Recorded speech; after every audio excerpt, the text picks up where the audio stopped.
Işık mavi ve mor renkten leylak rengine, kırmızıya ve kızıl ötesine dönüşüyor. Renklerin değişmesi belli bazı ağır elementlerin oluştuğunu gösteriyor.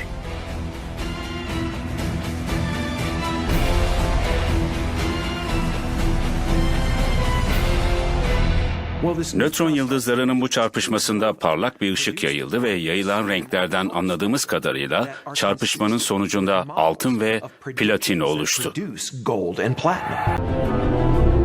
Bu yoğun yerçekiminin yanı sıra dev manyetik alanlar var. Ve inanılmaz boyutta röntgen ışınları. Elektrik akımları bir yıldırımdan 30 milyon kat daha güçlü ve bunlar yüksek enerjili partiküller saçıyor. Bir uzay gezgini için uygun bir ortam sayılmaz. Eğer bir nötron yıldızının çevresine düştüyseniz bu hiç de iyi bir durum olmaz.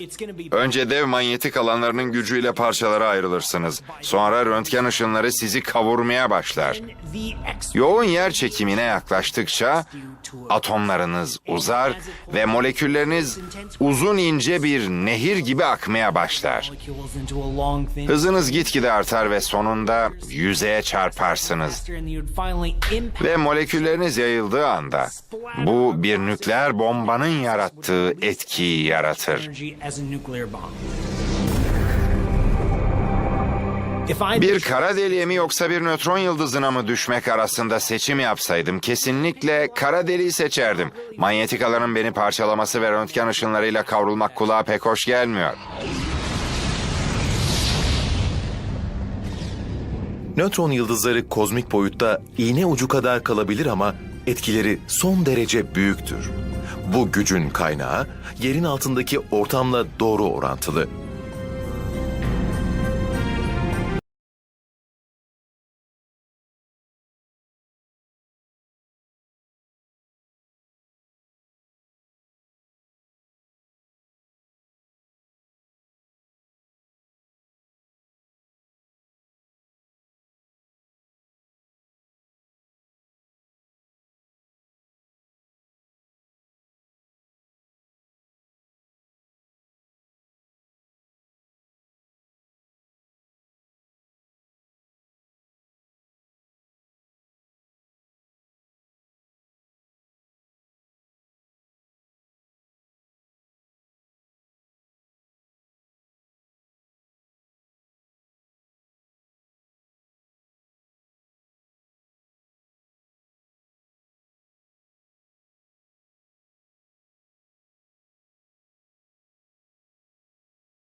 In systems governed exclusively by gravity, objects farthest away from the center would take the longest to complete an orbit.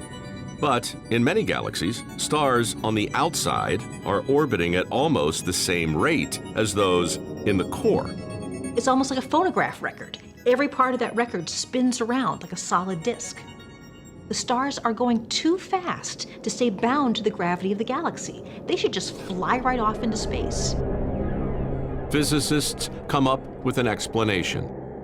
Galaxies sit in a giant halo or ball of invisible dark matter.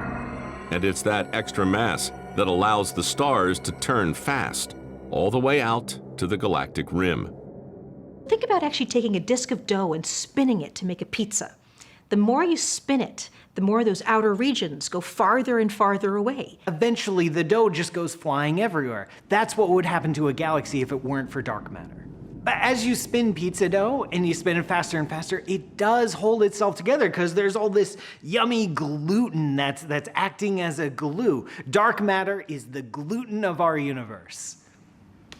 By calculating the mass needed to bind those speeding outer stars to the galaxy, physicists are able to estimate how much visible matter there is compared to dark matter. The results are staggering. All the stuff we thought existed was just maybe 15% of our universe.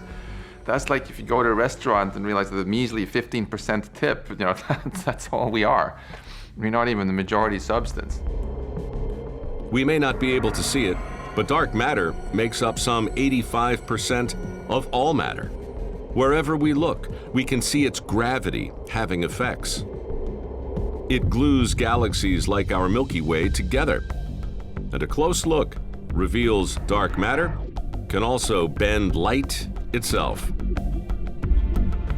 It's called gravitational lensing. And massive object can bend space and time, and light must follow the curves of that space and time. Gigantic clumps of any matter create a gravitational lens.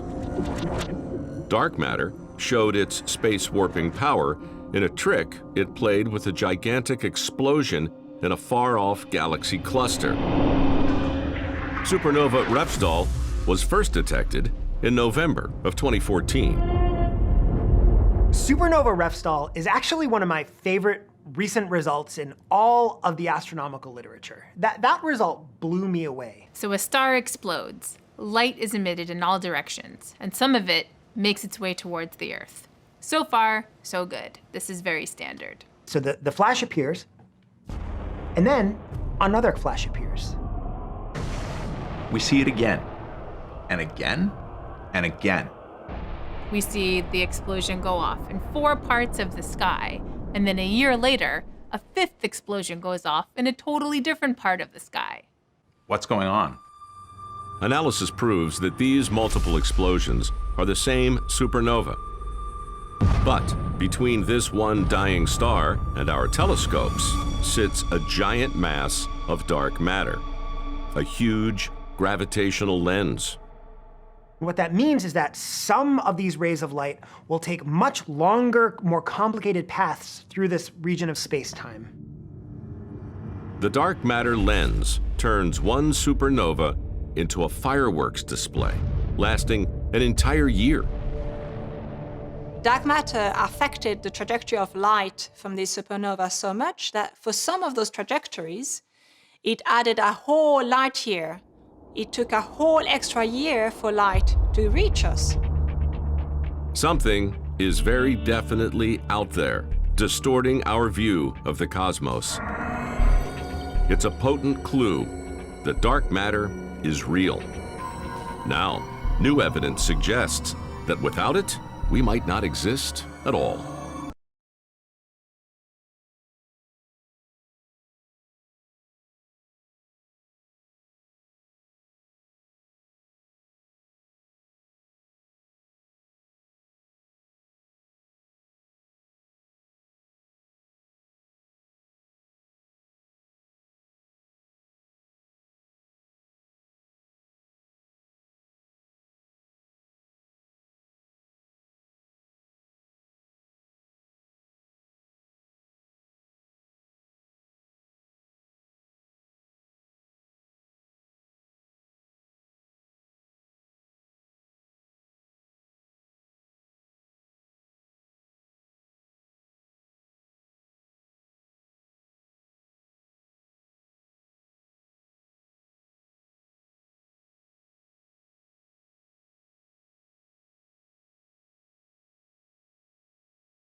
2002 yılında burada El-Hüseyin bin Talal Üniversitesi tarafından düzenlenen nebati araştırmaları konulu bir konferansa katıldım.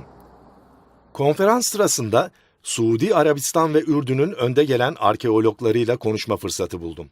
Kendilerine özellikle Mekke ile ilgili arkeolojik kayıtları sordum. Adlarının gizli kalmasını rica ederek milattan sonra 800'den önce Mekke ile ilgili hiçbir arkeolojik kaydın bulunmadığını söylediler. Oysa ben Mekke'nin etrafı surlarla çevrili, içinde evler, bahçeler ve tapınaklar olan bir şehir olduğu görüşünü savunmalarını bekliyordum. Ama dediler ki hayır, öyle bir şey yoktu. Mekke adının Kur'an-ı Kerim'de sadece bir kez geçtiğini biliyor muydunuz? İslam alimleri Mekke'yi başka adlarla ilişkilendirir. Örneğin yasak toplanma yeri derler veya mübarek ev veya Bekke yani ağlama yeri. Bütün bu isimler günümüzde Mekke'nin evrensel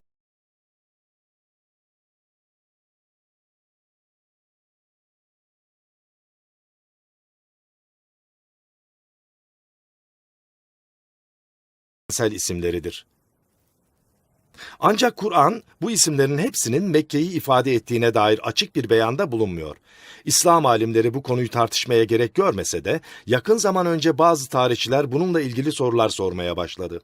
Mekke'nin çorak ve ıssız bir yer olduğunu ve kervan yolunun üstünde bulunmadığını açıkça belirttiler. Herkes o çağda kervanların Mekke'ye tütsü, baharat gibi egzotik mallar taşıdığını sanıyor. Ama yakın araştırmalar gösteriyor ki Muhammed'in zamanında bu tür şeylerin devri çoktan kapanmıştı. Araplar artık çoğunlukla deri ve giysi ticaretiyle uğraşıyordu.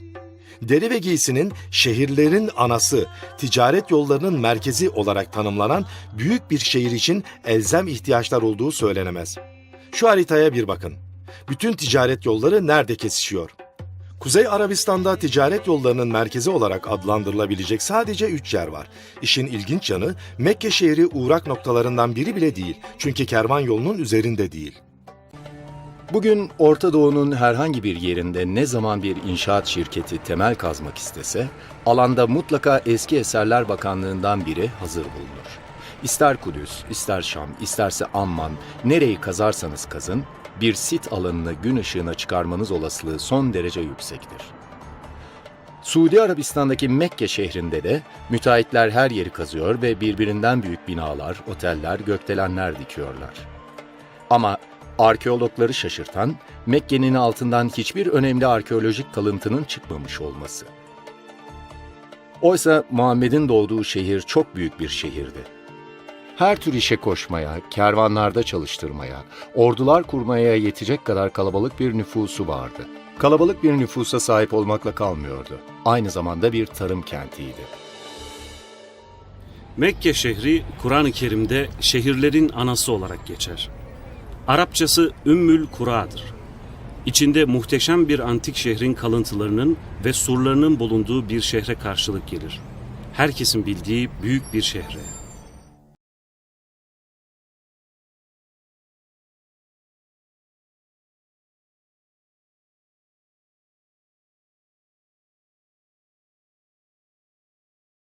Bir diğer bilmece, Arabistan'ın en eski haritalarında Mekke şehrinin izine rastlanamaması.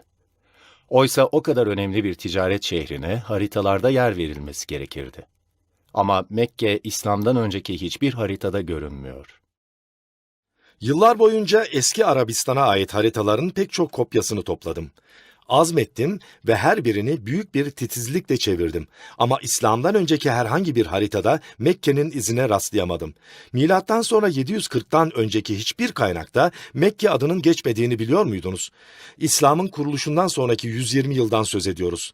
İslam tarihinin ilk 120 yılı boyunca etrafındaki ulusların hiçbirinin Mekke'nin varlığından haberdar olmaması size de biraz şaşırtıcı gelmiyor mu? Nasıl olur da büyük bir şehir, binlerce askerlik bir orduya sahip olacak kadar tarımla uğraşacak, ağaçları, otları, meyveleri ve üzümleri olacak kadar önemli bir şehir, diğer ulusların dikkatinden kaçar? Şehir surları, tapınakları, bahçeleri ve kamu binaları olan bir şehir, nasıl olur da diğer ulusların kayıtlarında yer almaz? Hele hele etrafındaki uluslarla ticaret ilişkileri kurmuş bir tüccar şehrinden söz ediyorsak. Hepsinden şaşırtıcı olanı ise bu eski şehrin fiziki yerleşim yerine gittiğimizde tek bir arkeolojik kalıntı, kayıt bile bulamıyor olmamız. Sanki son derece önemsiz, hiçbir ticaret yolu üzerinde bulunmayan bir yer gibi. Günümüzdeki pek çok tarihçi, İslam'ın kuruluşuyla ilgili kayıtların efsaneden ibaret olduğu sonucuna varmış durumda. Şuna kuşku yok ki, İslami kayıtların bize söyledikleriyle arkeologların bulguları arasında büyük farklar var. Arkeologların bundan çıkardığı sonuç, İslami kayıtların uydurulmuş efsaneler olduğu. Mekke'nin kurulduğu alan taşlık arazi ve çöl. Yılda ortalama 10 santimetreden fazla yağmur düşmez. Bırakın kalabalık bir şehir nüfusunu doyuracak kadar tarım yapmayı, yüksek sıcaklıklar, çorak toprak ve iklim koşulları yüzünden Mekke çevresinde neredeyse hiç ot bitmez. Buna rağmen İslam'ın kutsal şehriyle ilgili olarak tarlalardan, ağaçlardan, ottan ve topraktan söz ediliyor. Oysa Mekke'nin yakınında ekilebilir arazi yoktur. Yani gerçek eski yazılara uymuyor. İbn İshak, Mekke halkının kutsal alandaki ağaçları kesme konusundaki gönülsüzlüğünden söz eder. Bozulmamış eski topraktan alınan örnekteki sporlara ve polenlere bakarak söz konusu dönemde burada ağaç ve bitki olup olmadığını rahatlıkla anlayabiliriz. Bugüne dek eski Mekke'deki ağaçların bulunduğuna dair ne bir kayıt ne de bir kanıt bulunabildi.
Günümüzde dünyadaki bütün camilerin kıblesi Kabe'nin bulunduğu yönü gösterir. Camilerde mihrap denilen bir bölüm vardır. Burası imamın cemaate namaz kıldırdığı bölümdür. İslam'ın ilk dönemlerinde camilerde mihrap yoktu. Onun yerine kıbleye bakan bir duvar vardı. Yani bütün binanın bir duvarı Kabe'nin olduğu yönü işaret ederdi. İslam'da evrensel olarak geçerli bir kurala göre kıble Suudi Arabistan'daki Mekke'ye dönüktür. Günümüzde hiç kimse kıblenin yönünü sorgulamıyor. Kur'an-ı Kerim Müslümanlara bir kıbleleri olduğunu söylüyor ama başlangıçta namaz kılmak için dönülen şehrin adını belirtmiyor. Sadece bir Mescid-i Haram'dan, yani yasak toplanma yeri olduğundan söz ediyor. Bunun dışında bir bilgi vermiyor. Oysa Müslümanlar ilk başlarda yüzlerini Kudüs'e çevirerek namaz kıldıklarına inanıyor. İslami kaynaklara göre milattan sonra 624 yılında kıble birdenbire Mekke'ye çevrildi. Muhammed bunu Kur'an'ın 2. suresinde açıkça belirtiyor. Size bir kıble belirledik. Bu Allah'ın kılavuzluk ettikleri dışındakilere gerçekten zor gelecektir. Ama Allah imanınızı işe yaramaz hale getirmeyecektir. Hoşlanacağın bir kıbleye elbette seni döndüreceğiz. Bundan böyle yüzünü Mescid-i Haram yönüne çevir. Nerede olsanız yüzünüzü Mescid-i Haram yönüne döndürün. Arap Yarımadası tarihçisi olarak ilk baştaki kıble yönünü tespit etme konusu her zaman ilgimi çekmiştir. Acaba kıble değişmeden önce Muhammed yüzünü ne tarafa dönerek namaz kılıyordu? Kiminin iddia ettiği gibi Kudüs'e mi? Kiminin iddia ettiği gibi Suriye'ye mi? Yoksa bambaşka bir yöne mi? Eğer bu araştırmayı bundan 100 yıl önce yapsaydık, inanılmaz bir çalışma, araştırma ve para gerekecekti. İslam'ın ilk dönem camilerini bulmak için dünyanın dört bir yanını gezmek zorunda kalacaktık. Şimdi eskiden bir ömür kadar uzun süren araştırmaları birkaç dakikada yapabiliyoruz. Google Earth sayesinde herhangi bir yere uzaydan bakabiliyor, ArcNet gibi internet siteleri sayesinde yüzlerce bilimsel araştırmaya ulaşabiliyoruz. Önce aradığımız binalardaki bazı kriterleri belirleyeceğiz. İslami binaları seçeceğiz. Sonra onları tarih sırasına göre düzenleyeceğiz. Sonra ne zaman inşa edildiklerine bakacağız ve Google Earth'ü kullanarak kıble yönlerini tespit edeceğiz. Son olarak sonuçları haritaya yerleştirerek kıblenin ne zaman Mekke'ye çevrildiğini öğrenmeye çalışacağız. Bu başlangıç noktamız olacak.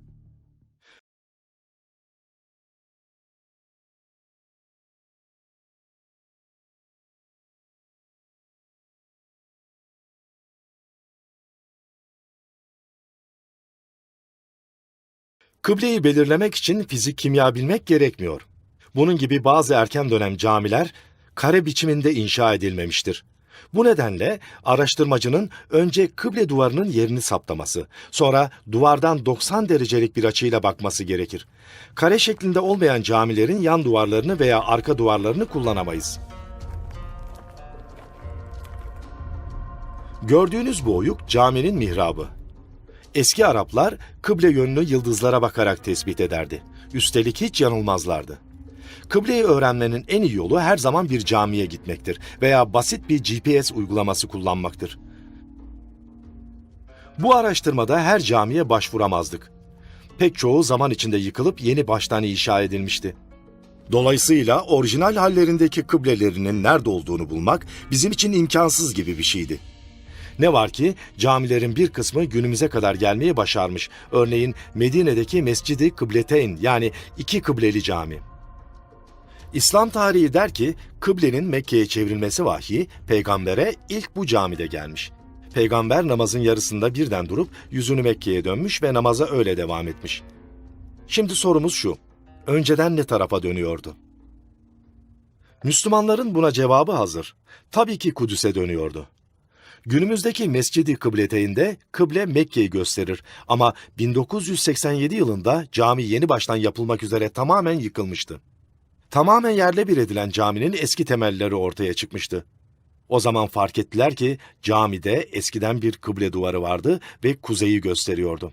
Genel olarak Kudüs yönlü. İşte bu yüzden Müslümanlar eskiden kıblenin Kudüs'e dönük olduğuna inanıyorlar. Bunun doğru olup olmadığını anlamanın basit bir yolu var. Namaza durma yönünü belirleyebileceğimiz en eski camilere gidip kıblelerinin yönlerini bir haritada işaretleyebilir, sonra bu yönlerin birleşip birleşmediğini görürüz. Bunun sonunda 3 farklı sonuca ulaşabiliriz.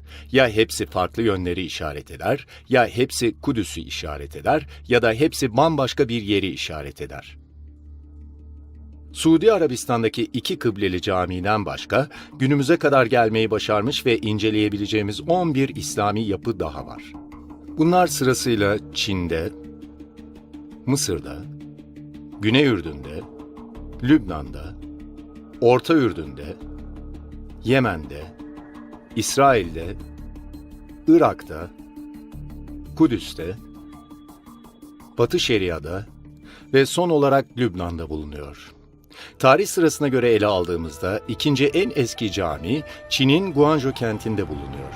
Guangzhou eskiden Kanton şehri olarak bilinen yerin günümüzdeki adı. Marco Polo milattan sonra 1300 yılında bu şehre geldiğinde şehre yerleşmiş 100 binden fazla Arap ve Acem tüccarla karşılaştı. Çünkü Araplar zaten yüzlerce yıldır Çinlilerle ticaret yapıyordu. Bunların hepsi kayıtlarda var. Kayıtlara göre Muhammed'in akrabası Ebu Vakkas ticari bir görevle Çin'e geldi. Çin'deki el yazmaları diyor ki, milattan sonra 627'de yani İslam'ın kuruluşundan 6 yıl sonra Ebu Vakkas Kanton'daki Araplar için bir cami yaptırdı. Söz konusu camiyi bizzat inceledim ve yanımdaki GPS cihazını kullanarak caminin kıble yönünü belirledim. Bulduğum sonuç şaşırtıcıydı. Bu caminin yönü Mekke'ye doğru değildi. Mekke'nin 12 derece kuzeyini gösteriyordu. Yetmezmiş gibi cami Kudüs'e de bakmıyordu. Kıblesi Kudüs'ün güneyinden geçiyordu. Bir sonraki cami milattan sonra 641 yılında İslam'ın kuruluşundan yaklaşık 20 yıl sonra yapılmıştı. Kahire'nin hemen dışındaki Fustat kasabasındaydı. Bu cami zaman içinde pek çok kez yeniden yapıldığı ve genişletildiği için günümüzde eski temellerine ulaşmak imkansız. Ne var ki caminin özgün zemin planını gösteren bazı kayıtlar bugüne gelebilmiş. Söz konusu kayıtlara göre caminin ilk kıblesi doğuya dönükmüş. Daha sonraları güneye, Mekke'yi gösterecek şekilde yeniden düzenlenmiş. Günümüze kadar gelebilmeyi başarmış bir sonraki İslami yapı, Güney Ürdün'ün Hümeyma kentinde inşa edilmiş Emevi Sarayı. Milattan sonra 700 civarında veya İslam'ın kuruluşundan yaklaşık 80 yıl sonra Emevi hanedanı burada büyük bir kasır inşa etti. Kasrın özel bir camisi veya mescit bölümü yoktu. Onun yerine inananlar namaz kılmak için kasrın avlusunda toplanırdı. İşte bu kasrın bir de kıblesi var ama olması gerektiği gibi Kudüs'ü göstermiyor. Bir sonraki yıl Lübnan'ın Baalbek şehrinde yeni bir cami inşa edildi. Kıblesinin Mekke'yi göstermediğine dikkatinizi çekeriz. Bir yıl sonra Emeviler Ürdün'ün başkenti Amman'da Hisar içinde büyük ve etkileyici bir cami inşa etti. Bu caminin kıblesi ise güneye dönük. Oysa Mekke işte bu tarafta. Aynı tarihten birkaç yıl sonra, milattan sonra 705'te veya İslam'ın kuruluşundan 84 yıl sonra, Müslümanlar Yemen'in başkenti Sana'da Sana Ulu Camii'ni inşa etti. Her ne kadar cami genel olarak Mekke'nin bulunduğu yönü gösterse de aslında Kudüs'ün batısına işaret ediyor.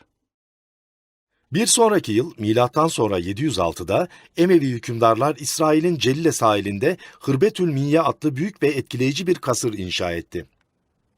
Kasrın içinde cami olarak kullanılan bir bölüm de bulunuyordu. Ana girişteki bir kitabede kasrın İslam'ın kuruluşundan 87 yıl sonra Müslüman hükümdar Elvelid tarafından yaptırıldığı yazılıdır. Gerek bina gerekse camisi Kudüs'e dönük değildir. Aynı yıl Müslümanlar Irak'taki Vasit şehrinde Vasit Camisi'ni inşa etti.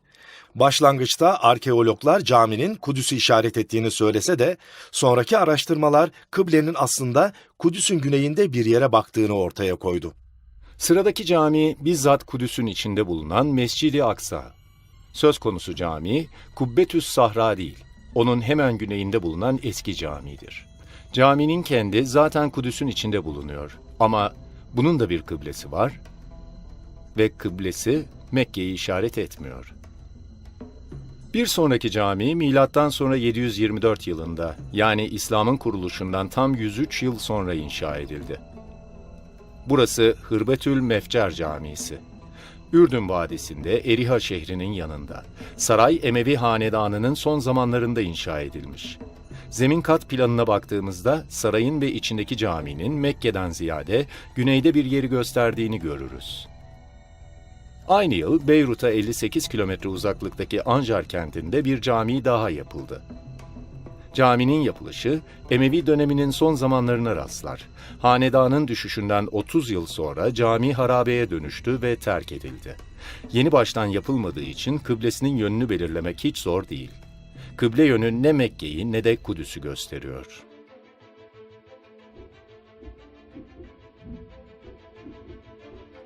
Şimdi bütün bu bilgileri aynı haritada bir araya getirelim. Ortaya çıkan sonuç inanılmaz. İslam'ın ilk yüzyılı içinde yapılan ve şu ana dek tespit edebildiğimiz camilerin biri veya ikisi değil, hepsi birden. Güney Ürdün'deki bir noktayı işaret ediyor, Mekke'yi değil. Kuzeyden güneye, doğudan batıya, incelediğimiz camilerin hepsinin kıblesi aynı noktaya dönük. Bu kıble yönünü belirleme sırasında yapılmış küçük bir hata değil. Hepsi gerçekten kasıtlı olarak tek bir yeri gösteriyor. Bu gördüğünüz noktanın altında antik bir şehir bulunuyor. Petra. Günümüzde herkesin çok iyi bildiği bir şehir bu. Gözde bir turist merkezi. Dünyanın her yerinden turistler buradaki şahane tapınakları ve anıtları görmeye geliyor. Peki Kur'an'da tasvir edilen şehirlerin anası Petra şehri olabilir mi? Eski hac yolculuklarının odak noktası olduğunu biliyoruz. Peki aynı zamanda Muhammed'in doğum yeri olabilir mi? Ve İslam'ın kurulduğu kent.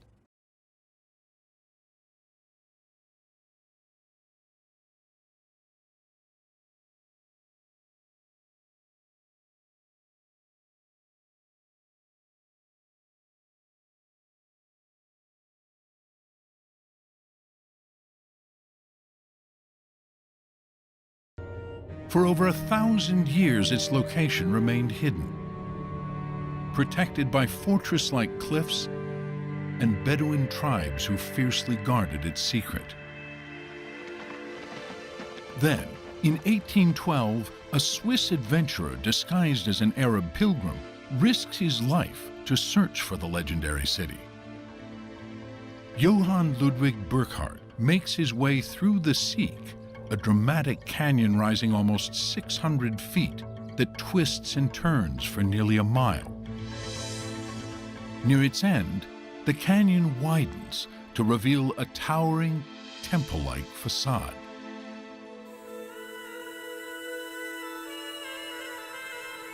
It is called the Treasury, or Khazne in Arabic.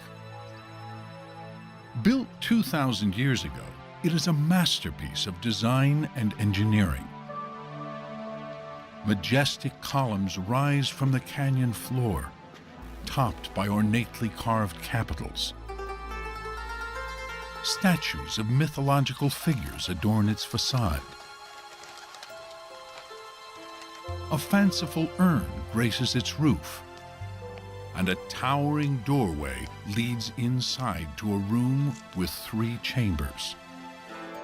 Here, there is no elaborate carving, just the simple, natural beauty of the stone. And then we back away and we realize not only is this building unique and fantastic, but it has been carved into the sheer face of living rock. The treasury is actually a sculpture on a monumental scale. At 80 feet wide and 127 feet tall, it is twice the height of the Mount Rushmore Memorial. As Burckhardt continues through the canyon, he discovers hundreds of magnificently carved facades everywhere, many rivaling the grandeur of Egypt, Greece, and Rome. But there is more. The ruins of an entire city. A 6,000-seat theater carved right out of the sandstone. A main street lined with huge temple-like structures. And even more spectacular monuments carved higher in the mountains. But Burckhardt's rediscovery of the legendary city sparks more questions than answers. Who built Petra and why? وإلى ثمود أخاهم صالحا قال يا قوم اعبدوا الله ما لكم من إله غيره قد جاءتكم بينة من ربكم هذه ناقة الله لكم آية فذروها تأكل في أرض الله ولا تمسوها بسوء فيأخذكم عذاب أليم واذكروا إذ جعلكم خلفاء من بعد عاد وبوأكم في الأرض تتخذون من سهولها قصورا وتنحتون الجبال بيوتا فاذكروا آلاء الله ولا تعثوا في الأرض مفسدين. Burckhardt was inspired by stories of a mysterious desert tribe who gained their wealth trading spices and silks among China, India, Egypt, and Rome, and then hid their treasures of gold in the cliffs. Greek and Roman sources provide a name for these people: the Nabateans. An account from the 4th century BCE describes the Nabateans as nomadic tent dwellers. But 3 centuries later, another source describes them as a sophisticated people inhabiting a prosperous city. Around the time of Jesus, Nabatea is a thriving kingdom surrounded by Egypt, Judea, and the vast North Arabian desert. How, in just a few centuries, did a village of tents become a wealthy kingdom? And how, in the middle of a desert, did they build Petra?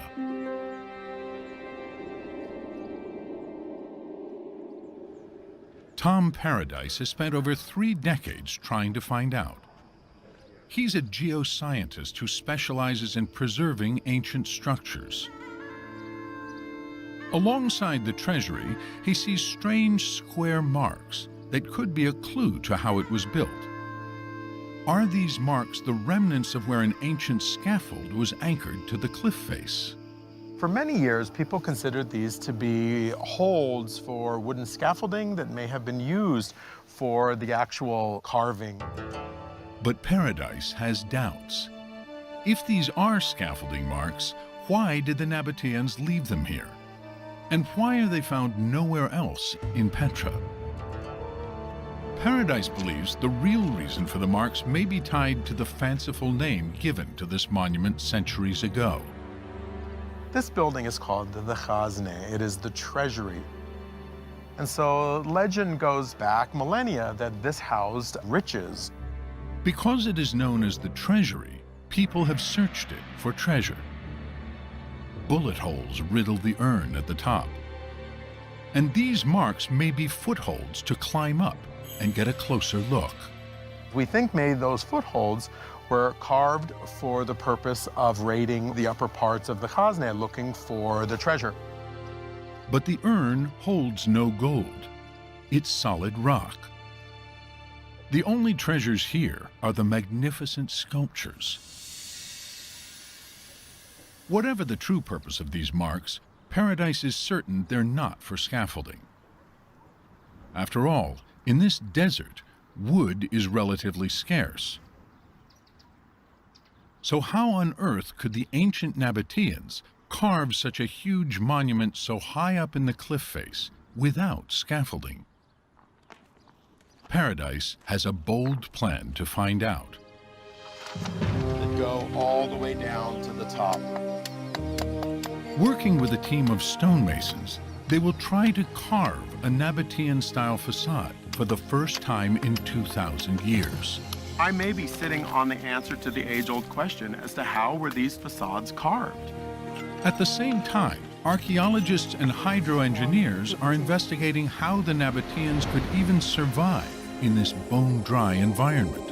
The entire hydraulic infrastructure was built, as I think I may prove, following one master plan. Their groundbreaking discoveries are revealing the engineers of Petra were not only masters of stone, but also of water, transforming a desert city into the Las Vegas of the ancient world. Now, can scientists finally uncover how a nomadic tribe built this city of stone? And why Petra ultimately vanished into legend?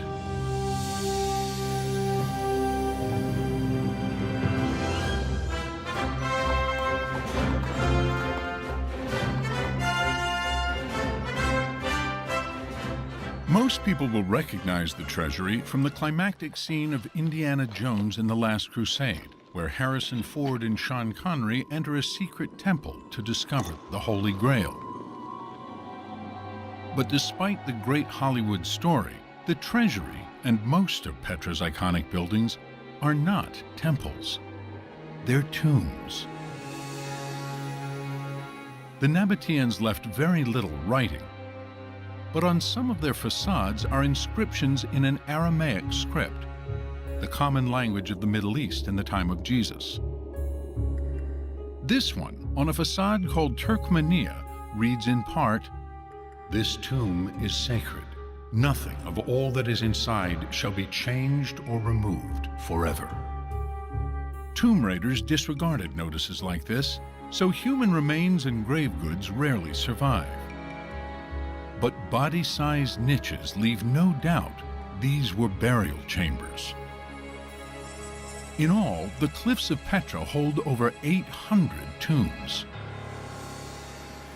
The prominence of these monuments led many of the early explorers to consider the possibility that this might just be a city of the dead, a necropolis. But over the past 200 years, all of the research has actually shown it was a city of the living as well. Chris Tuttle has been working here more than 10 years. Although less than 2% of the site has been excavated, archaeologists have mapped and surveyed the area. All in all, ancient Petra was a metropolis about the size of the island of Manhattan. There is a 2-square-mile downtown where people lived, worked, and prayed. Suburbs, housing more people, stretch to the north and south. Based on these surveys, Tuttle can estimate the population. At its height, we expect this city to house somewhere between 20 or 30,000 people. Yet unlike cultures that bury their dead in isolated areas, in Petra, tombs are everywhere. Why did the Nabateans carve their tombs throughout the city? And how did they do it?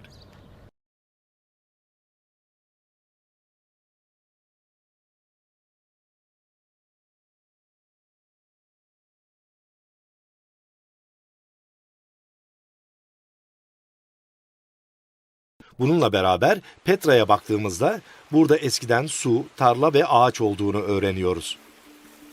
Arkeologlara göre şehirde eskiden hem özel hem de halka açık bahçeler vardı. Su kemerleri ve kil su kanalları aracılığıyla şehre su taşınıyordu. Arkeologlar antik şehir Petra'nın etrafında meyve ağaçları, üzüm bağları ve bahçeler olduğunu söylüyor. Bugün bile Petra ile 5 kilometre uzaktaki Elbeyde kasabası arasında ekili arazilere rastlamak mümkün. Eski toprağı analiz eden araştırmacılar, bundan yalnızca 100 yıl önce Petra'nın etrafındaki dağların ağaçlarla kaplı olduğunu ortaya çıkardı. Meşe, ardıç, şam fıstığı ve keçi boynuzu. How did the Nabateans get enough water to support such a magnificent city? One clue is here in the city center, at a structure known as the Great Temple. Its monumental stairway leads to a large stone platform surrounded by over 100 columns. Holes in the courtyard show there are channels running underneath it. It's running under the paved floor. Oh, that'll do it. Sue Alcock leads a team from Brown University to investigate. If we could make all this surface architecture go away, just kind of magically lift it up and look down, I think we'd see quite a network of these channels and canals. She may be short on magic, but Alcock does have another way to look below the surface. A technology called GPR, ground penetrating radar. Excavation is inherently destructive. This is a way to get a look at what's down there in the same way you would go in for an X-ray perhaps before you went in for a surgery. The radar sends a high-frequency radio wave into the ground. When the wave passes through different materials, like from stone to soil, part of the wave is reflected back. But the speed of the wave changes depending on the material, slower for soil, faster through air. Detecting these changes is how the GPR sees where the channels are. The team systematically drags the radar back and forth across the courtyard. There's some kind of a channel right there. Oh yeah, look at that. Beneath the Great Temple is a network of channels that looks like plumbing. Intriguingly, the channels seem to extend beyond the courtyard. When we look at Petra, we often tend to think about building by building. And I think it was all tied together. Alcock believes these channels are evidence of a massive citywide water system. Petra was an urban center and it had urban water supply. There's just one problem with this theory. Petra is in one of the driest places on the planet. If the Great Temple is indeed the heart of a vast engineering system that supplied an entire city with water, where is all that water coming from?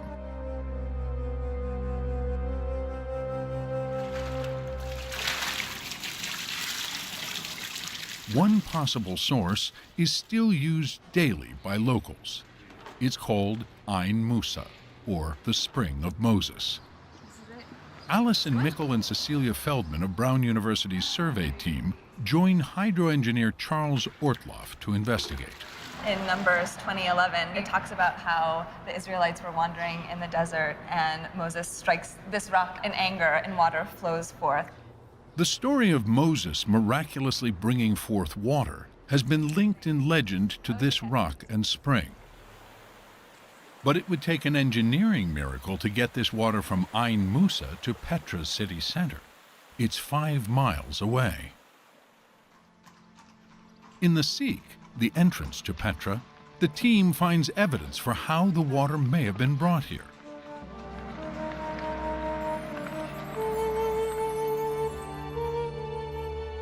Running along the side of the path is a narrow channel which has imprints of what were once enclosed ceramic pipes.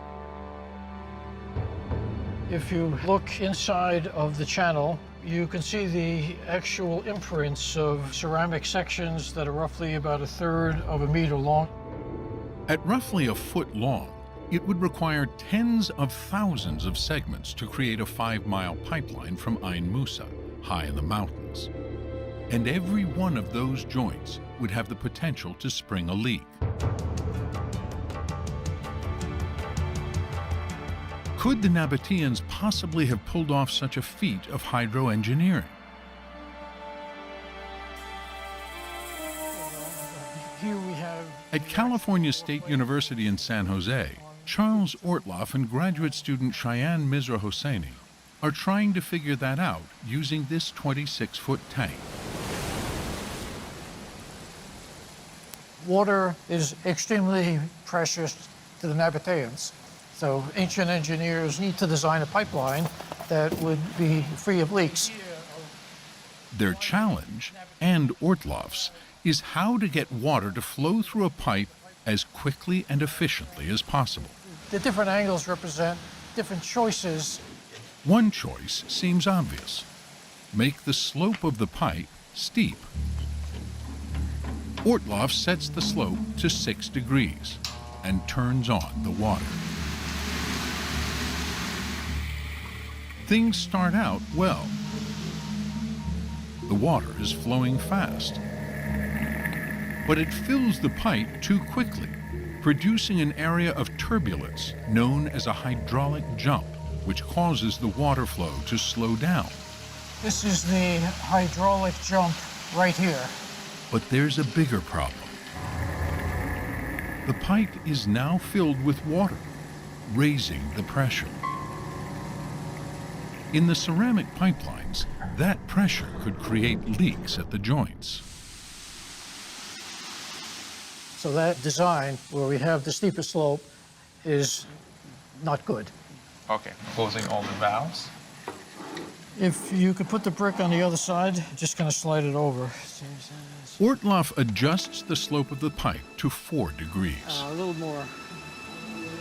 Yeah, there we go. Got it. A small change in the slope, just 2 degrees shallower, has a big impact on the speed of the water. The big surprise here is that we have only changed the slope by 2 degrees, and yet we have a completely different flow pattern. The flow is fast. And in this test, the pipe never completely fills with water, which would be good news for Petra's plumbers. The entire flow has an exposed airspace above the surface, and this will prevent leakage in the system. With the help of modern-day tools, Ortloff has shown that the best design for delivering water fast and leak-free is a 4-degree slope. And when Ortloff measures the angle of the carved channel in Petra, he makes a remarkable discovery. If we look at actual field measurements, we're able to see that with their pipeline, the ancient Nabatean engineers had a slope of approximately 4 degrees. 2,000 years ago, Petra's engineers worked out the perfect design for their long-haul pipelines. They invented scientific principles that were only officially discovered in the West some 2,000 years later. It is clear that the Nabateans were master hydraulic engineers.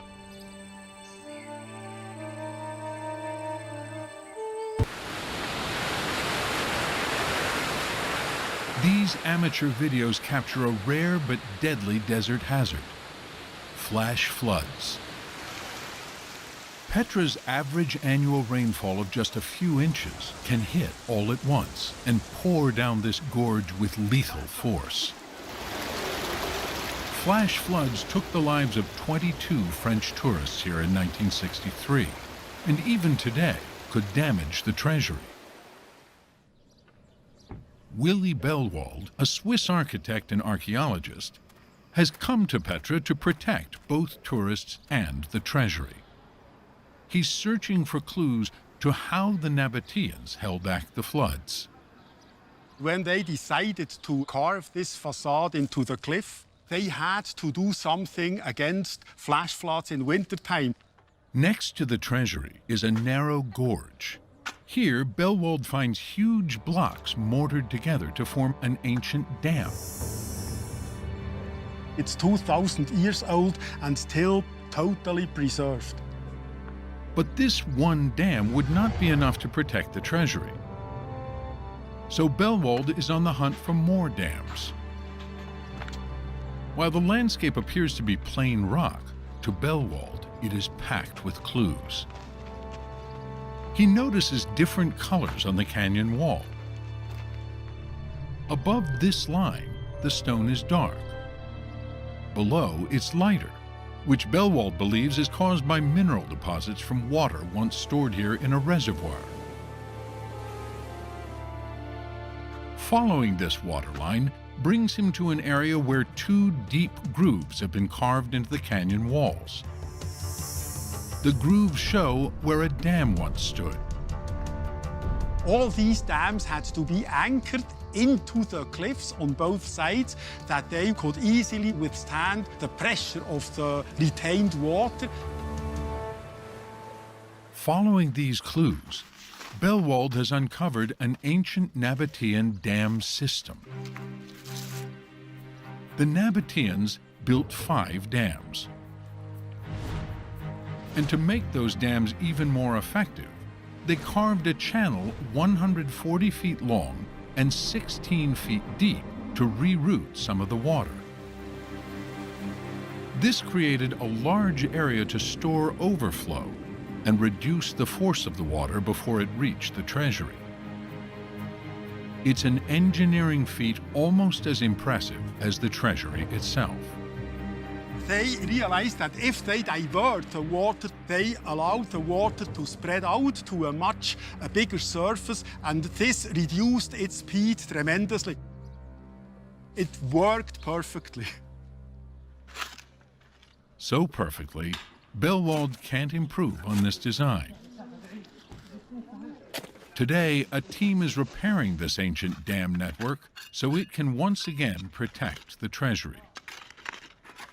If we want to keep the treasury for the future, we have to protect it again as 2,000 years before from flash floods, and that's exactly what I'm doing. Because the threat of floods was so great, Bellwald believes the Nabateans must have built the dam system and the treasury at the same time. In fact, scholars now believe the grand tombs, the city center, and the water systems, most of the ancient city of Petra, were built within 100 years around the birth of Jesus. The entire hydraulic infrastructure of Petra was built following one master plan. So just how much water did that system provide? Back in San Jose, Charles Ortloff is figuring that out.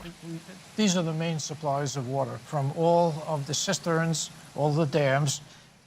Ortloff has mapped every water feature he and other archaeologists have discovered.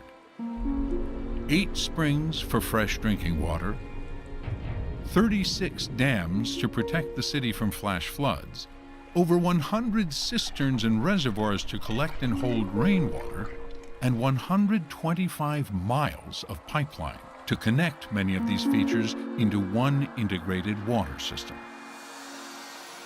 From the map and his flume experiments, Ortloff can estimate the total amount of water available to Petra's 30,000 people. If you sum up all of the water from various sources, that would lead to 8 liters per person per day. 8 liters is about 2 gallons. In a world before showers and washing machines, that's more than enough water to survive on.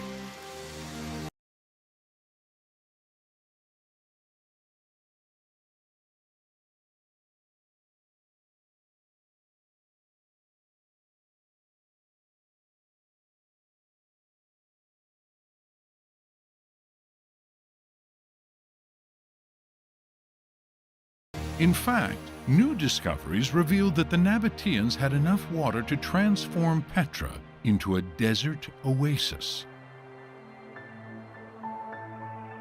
Evidence of that water surplus is being found right next to the Great Temple, in a large open terrace. It was named by early explorers as the Marketplace. So when Leanne Bedal began digging here in 1998, that's what she expected. Because it had been called a marketplace, I came in prepared to excavate a market. But as she began digging, at 8 feet deep, she discovered waterproof cement. So we knew that we had something containing water, something deep. Her team excavated further and discovered a subterranean structure. We have the southwest corner here, and directly to the north is the northwest corner. Bedal located all 4 corners to discover overall dimensions of 140 by 80 feet, nearly the size of an Olympic swimming pool. Then, in the middle, she found evidence of a stone platform, and surrounding the sunken structure, channels, likely used for irrigating a lower terrace, where soil samples suggest the area had been cultivated. When she puzzles the evidence together, Bedal concludes the marketplace was in fact a huge ornamental pool complex, including an island pavilion and a garden on a terrace below. If you can imagine below us this large pool of water and then a green garden with date palm trees and flowers. This is something that is for showing off. Throughout the city center, archaeologists are finding other decorative water features, like fountains and a canal running beside a colonnaded street. It's really conspicuous consumption of this precious resource, water, in this desert environment. Conspicuous consumption of water in the middle of a desert? It seems Petra resembled another flashy desert destination.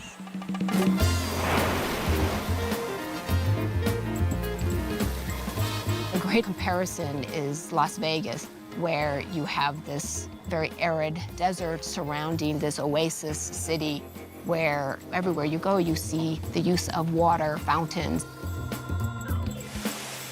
By diverting a precious resource into a wealthy center, it sends a message to anybody who sees it that this is a place of wealth and power. For ancient visitors, after days of traveling on camel through the hot, parched desert, entering this oasis city must have made a powerful impression. Petra's luxurious pools and internationally inspired architecture likely sparked the legends that echoed through the ages.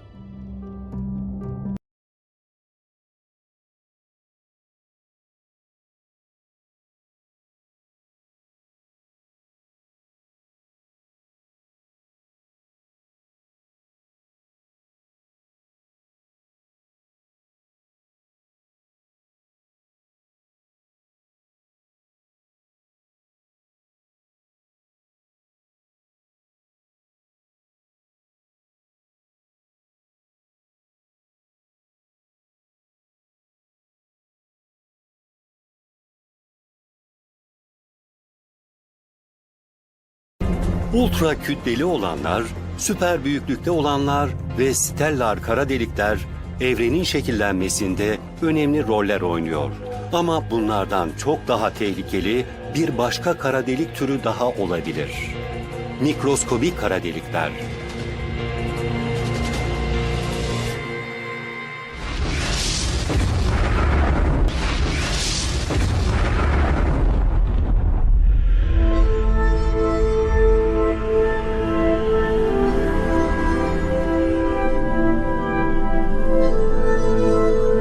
Şimdiye kadar ultra büyüklükte dev kara delikler saptandı. Aynı zamanda orta büyüklükte ve küçük stellar kara delikler olduğunu biliyoruz. Bilim insanları bunlara bir tane daha ekledi. Mikroskobik kara delikler.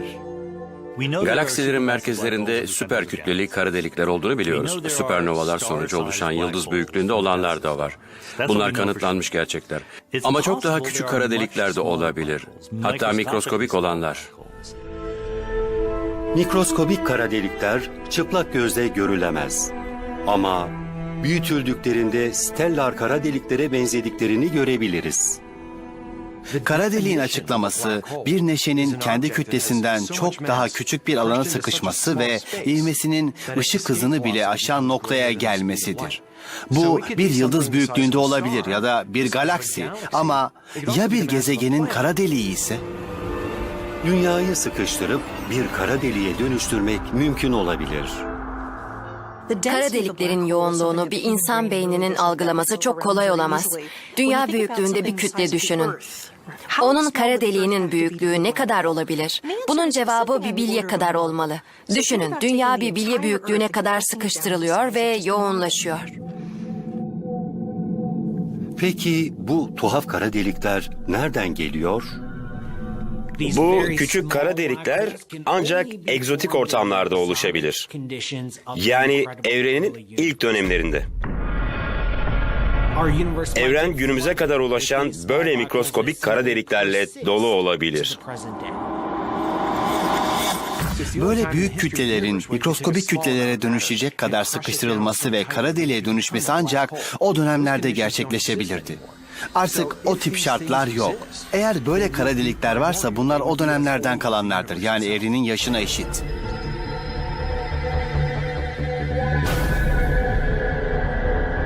Bu ilk dönemlere ait kara delikler yaşlı olabilir ama devasa güçlere sahipler.